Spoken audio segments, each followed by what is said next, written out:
सच्चा सच्चा होली और हाईएस्ट बच्चा बनने की, सदा स्वयं को बाप समान सर्वशक्तियों से संपन्न मास्टर सर्वशक्तिवान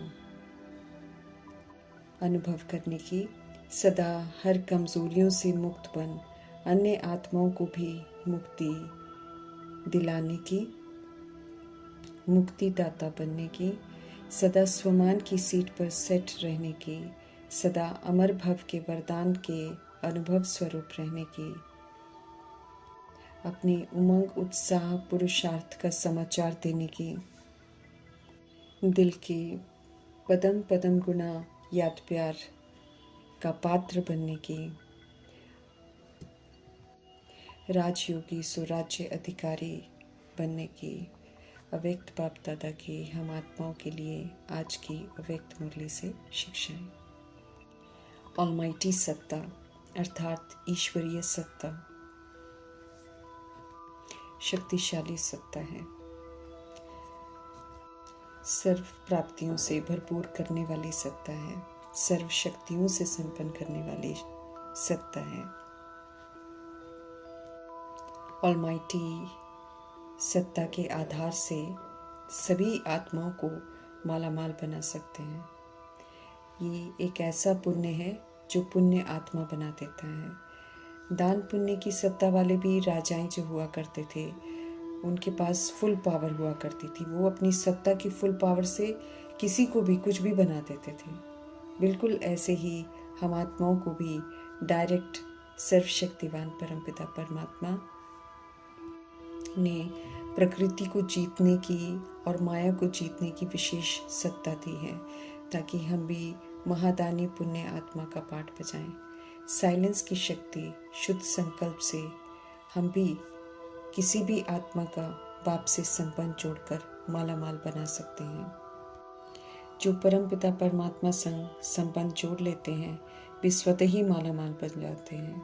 ईश्वरीय सत्ता को यथार्थ रीति यूज करने की देर है, फिर तो अद्भुत अनुभव और अद्भुत प्राप्तियां कर सकते हैं और दूसरों को करा भी सकते हैं। वरदान को विधि पूर्वक फलीभूत कर पुण्य आत्मा का टाइटल हमें कमाना है। श्रीमत पर चलकर हमें संपन्न और संपूर्ण बनना है। संपूर्णता की बधाइयाँ मनाएंगे तो समय, प्रकृति और माया स्वतः ही विदाई ले लेंगे। परिवर्तन हो जाएगा। संपन्न और कर्मातीत बनने की धुन लगानी है। बाप दादा का कहना है कि जो फुल स्टॉप लगाएंगे वो फुल पास हो जाएंगे। फुल स्टॉप भी हमें अचानक लगाना पड़ेगा, इसलिए अभी से हमें अभ्यास करना है। जब हमारा मन, बुद्धि, कर्म बहुत बिजी हो तब बाबा कहते हैं कि अभ्यास करो। उस समय खुद को फुल स्टॉप का डायरेक्शन देकर देखना है कि फुल स्टॉप उसी समय लग जाता है या नहीं। कर्म भी अगर हम कर रहे हैं तो कर्म में भी संकल्प को स्टॉप करना है। 1 सेकंड के लिए भी समय निकाल कर प्रैक्टिस करना है। अभी से अभ्यास करते जाना है, क्योंकि अंतिम सर्टिफिकेट जो है वो 1 सेकंड के फुल स्टॉप लगाने पर ही मिलना है। सेकंड में विस्तार को सार करने की, समाने की, समेटने की शक्ति को धारण करना है। करके देखना है कि हम कामयाब होते हैं या नहीं। बार बार का किया हुआ ये अभ्यास ही हमें कर्मातीत बनाएगा। इस विधि से बंधनों से सदा मुक्त रहेंगे। डिटैच रहने का अभ्यास हमें अभी से करते रहना है। समर्थ बनाने वाले एवर समर्थ परमपिता परमात्मा हम आत्माओं को काबिल बनाते हैं और कारण रूपी कमी कमजोरियों को समाप्त कर निवारण करने की समझ देते हैं। निवारण करने से मास्टर मुक्तिदाता बनते हैं। सभी को बाप के संग का रंग लगाकर समान बनने की होली मनानी है। इसका उमंग उत्साह दिला रहे हैं।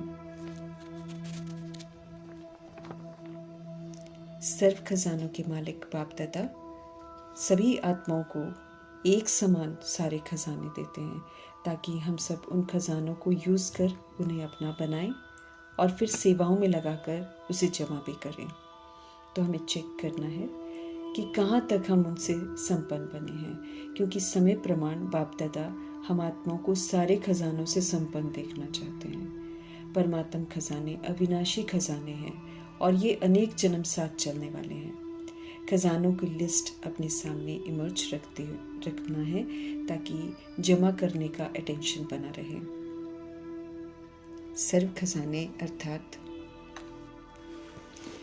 मुरली का खजाना, बाबा स्वयं कितना बड़ा खजाना है।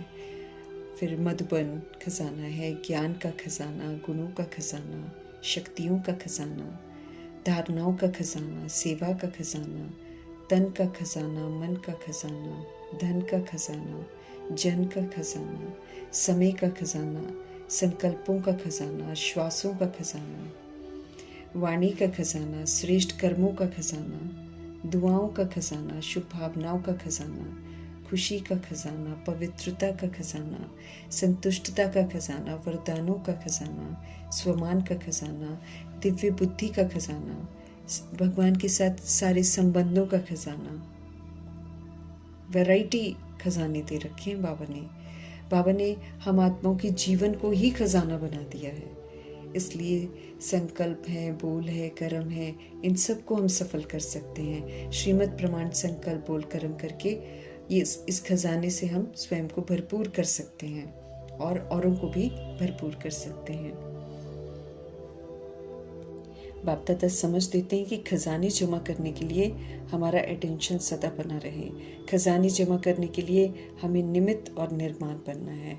हमें चेक करना है कि इस विधि द्वारा हमारे खाते में कितने खजाने जमा हुए हैं। जितना जमा होंगे उतना भरपूर होंगे। चलन और चेहरे से भरपूर आत्मा का सदा रूहानी नशा स्वतः ही दिखाई देगा। रूहानी फकुर बेफिक्र बादशाह बनाता है। हमें चेक करना है कि हमारी चलन और चेहरे पर बेफिक्र बादशाह का निश्चय और नशा रहता है। दिल के दर्पण में खुद को चेक करना है कि किसी भी प्रकार का फिक्र तो नहीं है, क्यों क्या का कोई संकल्प तो नहीं रह गया है। बेफिक्र बादशाह का संकल्प है कि जो हो रहा है वो बहुत अच्छा और जो होने वाला है वो और भी अच्छे से अच्छा होगा। रूहानी फकुर अर्थात स्वमानधारी आत्मा। ईश्वरीय खजाने जो हैं वो हम आत्माओं को बेफिक्र बनाते हैं। परमात्म खजानों के मालिक और परमात्म पालक सदा ही बेफिक्र बादशाह होते हैं। स्वप्न में भी उन्हें किसी तरह की फिक्र नहीं होती है।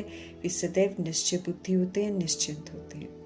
खजाने तो अनेक जन्म हमारे साथ रहते हैं। स्व पुरुषार्थ का खाता सर्व खजानों को यूज करके सेवाओं में लगाकर जमा करके बनाना है। फिर संबंध संपर्क सेवा में रहते हुए संकल्प बोल कर्म तीनों में स्वयं भी स्वयं से संतुष्ट रहना है और दूसरे भी सदा संतुष्ट हो। तो संतुष्टता से फिर दुआओं का खाता जमा करना है। तीसरा पुण्य का खाता हमको जमा करना है, जो कि मन कर्म वाणी संबंध संपर्क में आते सदा निस्वार्थ सेवा करके जमा कर सकते हैं। हमें बेहद की वृत्ति, बेहद का स्वभाव, भाव और भावना से सेवा कर पुण्य का खाता जमा करना है। तो हमें चेक करना है कि स्व पुरुषार्थ का खाता, दुआओं का खाता, पुण्य का खाता, तीनों खाते हमने कितने % में जमा किए हैं, ये हमको चेक करते रहना है। बाप दादा ने हम आत्मा को इशारा दे दिया है कि अभी समय की समीपता जो है वो तीव्र गति से आगे बढ़ रही है। इसलिए चेकिंग तो हमें बार बार करनी है, क्योंकि बाप दादा हर बच्चे को राजयोगी सुराजा बच्चा देखना चाहते हैं। तो ये जो उनकी चाहना है इसे पूरा करना हम आत्माओं का कर्तव्य है। परमात्म बाप को रूहानी नशा है कि उनका एक एक बच्चा राजा बच्चा है। तो स्वराज्य अधिकारी बनकर इसका सबूत देना है। स्वराज्य अधिकारी अर्थात अपनी शरीर रूपी राजधानी, अपनी कर्म इंद्रियां और मन बुद्धि संस्कार पर पूरा राज्य करना है। जो अभी स्वराज्य अधिकारी बनते हैं वे ही फिर आगे चलकर विश्व राज्य अधिकारी परमात्मा बच्चे बनते हैं। खजाने तो हम आत्माओं को बाप दादा द्वारा मिलते ही रहते हैं, तो लेकिन इन खजानों को जो जमा करने की विधि है उस विधि पर हमको बहुत गौर करना है। और बाबा कहते हैं विधि रूपी चाबी जो है उसको यूज़ करना है ताकि हम जमा कर सकें। और स्पष्ट करते हैं कि ये जो विधि है वो है 3 बिंदियाँ जो हम सभी आत्माओं के पास हैं, और इन 3 बिंदियों से हम खजाने जमा कर सकते हैं। 3 बिंदियों की चाबी जो है संभाल कर रखनी है और समय पर यूज करनी है। 3 बिंदी अर्थात मैं आत्मा बिंदी, और सारा विस्तार ही इसमें समाप्त हो जाता है। फिर हमारे बाबा बिंदी, आत्मा का परमात्मा के सिवाय और कोई नहीं होता है। बाकी एक ड्रामा है, ड्रामा तो एक खेल की तरह चलता है, तो इसको भी बुद्धि में रखकर बिंदी लगा देनी है। तो वर्तमान समय बाप दादा यही चाहते हैं कि अभी समय जो है समीप होने के नाते से बाप दादा एक शब्द सभी बच्चों के अंदर से, संकल्प से, बोल से और प्रैक्टिकल कर्म से बाबा हम आत्मा में बदलना चाहते हैं और परिवर्तन कराना चाहते हैं। जो शब्द बार बार हमको तीव्र पुरुषार्थ से अलबेला बनाता है, और समय अनुसार पुरुषार्थ तो तीव्र पुरुषार्थ का चाहिए, लेकिन एक शब्द है जो हमको तीव्र पुरुषार्थी बनने नहीं देता, अलबेला बना देता है। उस शब्द से हमको अपने आप को मुक्त करना है। हमें अब कारण शब्द को परिवर्तन कर निवारण शब्द को सामने लाना है, सल्यूशन को देखना है, रीज़न नहीं बतानी है, ब्लेम गेम नहीं करना है।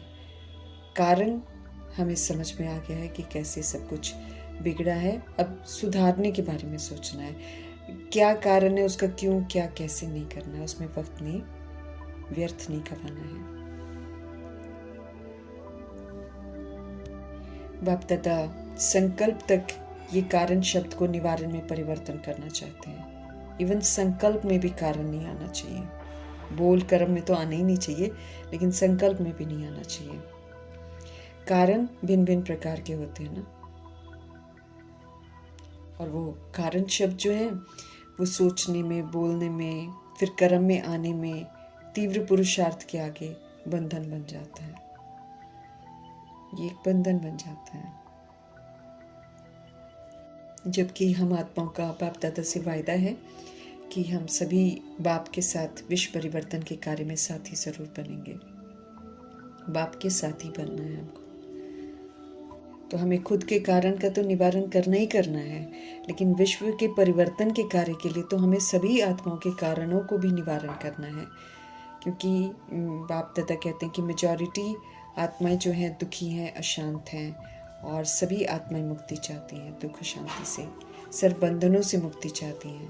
तो फिर हम आत्माओं को बाबा मुक्तिदाता बनाते हैं, तो खुद मुक्त होकर फिर हमें औरों को भी मुक्त करना है।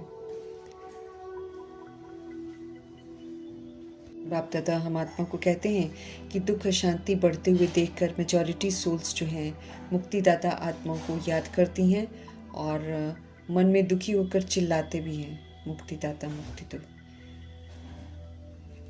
कायदे से दुख शांति की पुकार हम आत्मा को सुनने आनी चाहिए, बाबा कहते हैं, क्योंकि हम सब निमित्त हैं, मुक्तिदाता बन रहे हैं, तो फिर आवाज़ भी तो सुननी चाहिए।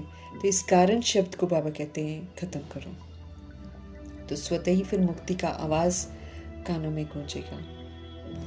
तो अंदर से बाबा कहते हैं जब हम कारण शब्द से मुक्त हो जाएंगे ना, तो फिर हम तभी दूसरों को भी मुक्त कर सकेंगे। तो दिन प्रतिदिन आगे चलकर बाबा कहते हैं मुक्तिदाता के आगे मुक्ति दो की क्यू तो लगने वाली है, लेकिन पुरुषार्थ भी तो हमारा फिर अच्छा होना चाहिए ना। तो अभी तक अपने पुरुषार्थ में भिन्न भिन्न कारण शब्द के कारण मुक्ति का दरवाज़ा बाबा कहते हैं अभी तक बंद है। इसलिए बाप दादा हम आत्माओं को कहते हैं इस कारण शब्द को ये हटाओ, क्योंकि ये कमज़ोर शब्द है ना, ये हमको कमज़ोर करता है, और कारण फिर उसमें और भी कमज़ोरियाँ फिर आती हैं, फिर ऐसे वैसे कैसे इस तरह के प्रश्न शुरू हो जाते हैं, ये भी उनके साथी शब्द हो जाते हैं ना। तो बाबा कहते हैं कि यही दरवाज़ा बंद कर देते हैं तीव्र पुरुषार्थ को, तो क्यों ना इसी को बीच से हटाया जाए। तो जब परमात्मा प्यार में मधुबन में मिलन मनाने जाते हैं, तो फिर बाप दादा चाहते हैं कि ऐसे ही हिम्मतवान, दिल के स्नेही हम सब बने। जो हिम्मतवान होते हैं, जो दिल के स्नेही होते हैं, वो बाबा को बहुत पसंद होते हैं, और फिर बाबा उन्हें दुआएं भी देते हैं, दिल का प्यार भी देते हैं। हिम्मत रखने वालों को बाप की और परिवार की मदद ज़रूर मिलती है। आत्मा और परमात्मा का मिलन जो है हर 5000 वर्ष के बाद होता है संगम युग में, और इसी में सर्व प्राप्तियाँ होती हैं। इसलिए सारा समय जो है प्रभु के संग ही बिताना है। बाप दादा को संकल्प भी यही चलता है कि हम सभी आत्माएं जो हैं अपनी जमा के खाते को ज़रूर देखें और इसमें आगे बढ़ें। सभी आत्माओं को सूचना दे दी है बाप दादा ने कि जो भी जमा कर सकते हैं वो हम अभी संगम युग में ही कर सकते हैं। इस संगम युग पर अब जितना हम जमा करना चाहेंगे सारे कल्प का खाता अब जमा कर सकते हैं। फिर जमा के खाते की जो बैंक है बाबा कहते वो बंद हो जाएगी, फिर तो हम कुछ नहीं कर सकेंगे ना। इसलिए जो करना है अभी करना है। बाबा हम आत्माओं से बहुत प्यार करते हैं, इसलिए वो हम आत्माओं में अलबेलापन बिल्कुल नहीं देखना चाहते हैं। और लेकिन ये भी स्पष्ट कर रहे हैं कि अलबेलेपन में हम वो करना भूल जा रहे हैं जो हमको करना है। इसलिए देख लेंगे, कर तो रहे हैं, इस तरह के कमज़ोर जो वाक्य है वो हमको नहीं बोलने हैं। और अपने आप से ठगी नहीं करनी है। अब तो समय है उड़ने का, इसलिए चलने का कार्य नहीं करना है, अब उड़ना है। चलने का समय तो समाप्त हो रहा है। उड़ेंगे तब जाकर बाबा कहते मंजिल पर पहुंचेंगे। साधारण प्रजा में हम सब आए ये बाबा को पसंद नहीं है। वो कहते हैं भगवान का बच्चा बनकर साधारण प्रजा में आओ, ये तो शोभता नहीं है। होली का अर्थ ही है जो बीत गया सो बीत गया। बाप दादा यही चाहते हैं कि बीती सो बीती, कोई भी कारण से अगर कोई भी कमज़ोरी रही हुई है तो बाबा कहते हैं जो बीत गया सो बीत गया, उसको फुल स्टॉप लगा दो। अपना सुंदर चित्र स्मृति में लाओ। अपना ही चित्रकार हमको बनना है और अपना चित्रकार बनकर अपना चित्र निकालना है। एक एक बच्चे को बाबा श्रेष्ठ संकल्प की कलम देते हैं जिससे हम अपने चित्र को खूबसूरत बना सकते हैं। हमको अपने मन की ड्रिल भी करनी है, कर्म इंद्रियों की ड्रिल नहीं, लेकिन मन की ड्रिल पर जोर देना है, मन को सशक्त बनाना है। उसके लिए बाबा कहते हैं ताज, तख्त और तिलकधारी, ये जो चित्र है ये सबसे श्रेष्ठ चित्र है। ऐसा चित्र जिसमें ताज भी हो, तख्त भी हो और तिलक भी हो। तो अपने चित्र को सामने लाना है और फिर बाकी सारे संकल्प किनारे रखकर अब देखना है कि बाप दादा के हम दिल तख्त नशीन बने हैं। क्या हमारे पास ये तख्त है? ये श्रीमत पर चलकर ये तख्त मिलता है। तो चित्र निकालना है कि मैं विशेष आत्मा, स्वमानधारी आत्मा हूँ। मैं बाप दादा की पहली श्रेष्ठ रचना हूँ। बाप दादा की दिल तख्त नशीन हूँ। साथ में जो बाबा कहते हैं कि परमात्म रचना, इस वृक्ष के जड़ में भी हम बैठे हुए हैं, पूर्वज है, पूज्य आत्मा है, ये स्मृति का तिलक सदा लगा रहे। फिर बेफिक्र बादशाह, सारा फिक्र का बोझ भी जो है वो बाप दादा को अर्पण कर डबल लाइट का ताजधारी भी हमको बनना है। तो ये जो ताज, तिलक और तख्तधारी का चित्र है, ऐसा चित्र बाबा चाहते हैं कि हम अपना बनाएं, तब हम परमात्म प्यारे बनेंगे। और हमेशा याद रखना है कि मैं सत्य बाप की या फिर परमात्म प्यारी आत्मा हूँ। ये चित्र अपना खींचना है और डबल लाइट का ताज चलते फिरते धारण करना है। अपने स्वमान को सदा याद रखना है। तो ये ताज, तिलक, तख्त नशीन आत्मा हूँ, ये स्वमान सदा याद रहे। फिर इसी के अनुसार जो सूक्ष्म जिम्मेवारियाँ हैं ताज की, वो निभानी है। स्मृतियों का तिलक कभी मिटने नहीं देना है और स्थिति का तख्त हमेशा बरकरार रखना है। तो बाबा कहते हैं ये जो चित्र है दृढ़ संकल्प द्वारा सामने लाना है और फिर इसका अभ्यास बार बार करते रहना है। एक शब्द को सदा स्मृति में रखना है और वो ये है कि मैं कौन हूँ।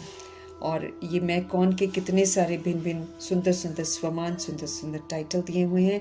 बाबा कहते हैं उन स्मृतियों, उन स्वमान की स्मृतियों को स्मृति में रखकर फिर सशक्त बनाना है अपने आप को। आत्मा को एहसास दिलाते हैं कि ये स्वमान भगवान से मिले हुए टाइटल्स हैं, तो इनका कितना न मनन चिंतन करके इसको बुद्धि में बिठाना है, चित्त पर इमर्ज रखना है और फिर इसी प्रमाण पाठ बजाना है। तो ये शब्द जो है सारे मर्ज हो जाएंगे और निवारण हो जाएगा।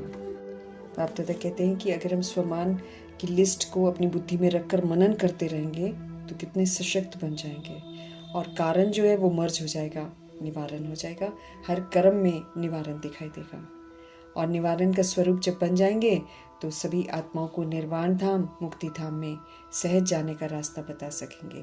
पहले हम मुक्त होंगे तभी तो हम दूसरों को कर पाएंगे। इस बात पर ध्यान देना है।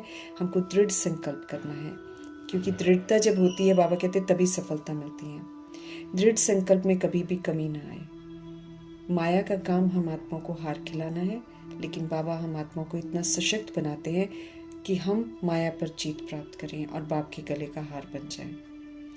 तो ये संकल्प सदा करना है कि सदा बाप के गले के हार है हम, या अर्थात विजय माला है।